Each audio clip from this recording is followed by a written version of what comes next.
Indonesian Smoky Grilled Rice with Mackerel Tuna and exotic ginger torch. The aroma of roasted rice, mackerel fish, ginger torch and roasted banana leaves. Appetizing. First, let's saute the topping. Set the MP5 rice cooker at 160 degrees Celsius. The topping ingredients include shallots, garlic, green chilies, red chilies, stinky bean, ginger torch, shredded fried mackerel tuna fish. Slice all ingredients.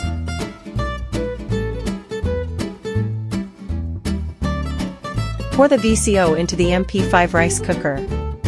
Then sauté all the topping ingredients until fragrant. Don't forget put mackerel tuna fish. Add salt at the end. Set aside. The MP5 rice cooker doesn't need to be washed.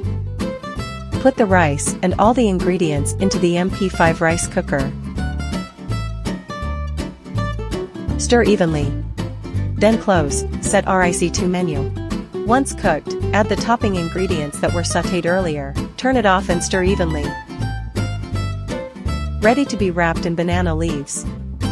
Then bake in a square griddle until browning and fragrant.